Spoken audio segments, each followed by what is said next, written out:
It's a pleasure to welcome Robert Kowalski back, author of the new 8-week cholesterol cure. Tell us about niacin. I'm a big fan of niacin, and tell us the kind of niacin we should look for. All right. I'll tell you the truth. If there is one thing that I can point to that saved my life, it's the vitamin niacin. More than anything else that I've done in terms of trying to improve my own heart health and bring my cholesterol level down. I have a genetic tendency, as does, according to the statistics, 47% of the U.S. population. 47%? 47% of men and women have the genetic predisposition to have a liver that simply makes too much of the bad LDL cholesterol and not enough of the good HDL cholesterol. So we want to change that, and we can do that with niacin. Niacin is a B vitamin? Vitamin B3.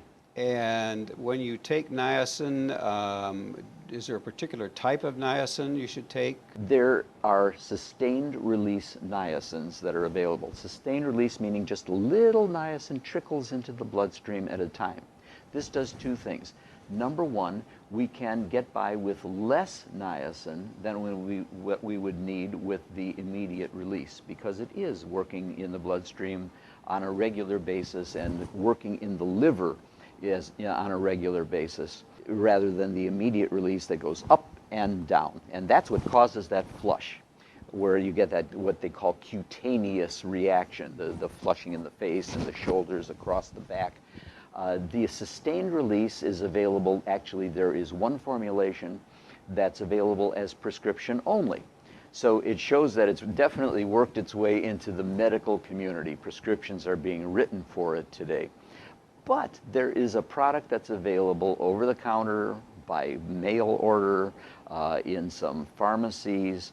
Many companies have it available under the name Niamax. Niamax? Niamax began, about 20 years ago. I learned about it about 18 years ago and asked my publisher at that point, please allow me to make a revision in the next printing so that I could bring people up to speed on that, because it's been tested at the University of Minnesota to show safety and efficacy. One 500 milligram tablet 3 times a day has been shown to have dramatic reduction in LDL, nice rise of HDL, also lowers triglycerides, also lowers the level of the little thing. It's a variant of LDL. It's the baddest of all the bad cholesterol. It's called Lp(a) for lipoprotein A. Some people can control their cholesterol levels just with dietary measures alone. Okay. They can bring the levels down sufficiently. I couldn't. I tried when this whole thing began for me many years ago. I tried dietary measures. They didn't have a dent in my cholesterol, and so at that point I sided with those saying, "Oh, cholesterol has nothing to do with it. Their diet has nothing to do with it," because the cholesterol wasn't changed. For those, however, with that genetic predisposition, niacin is a great way to do it. But bear in mind, we're talking about large doses here. Nutritionally, all we need is 26 milligrams of niacin. For lowering cholesterol, we're looking at 1,500 milligrams. As a result, it's working in the liver, it's doing all those good things, but the liver is metabolizing it just as it would with a martini or a glass of wine. Okay. And so work with your doctor on this. Inform the doctor that you're going to take it, and every 6 months or so, it's good to have what's called a liver enzyme test to make sure that the liver is handling it properly. You know, niacin is available in a wide variety of foods. Way before we had vitamin pills on the market, there were foods. And actually today, if you were to pick up a loaf of bread, you'd see on the nutrition label that it has niacin that's added to the bread. It's part of the whole process.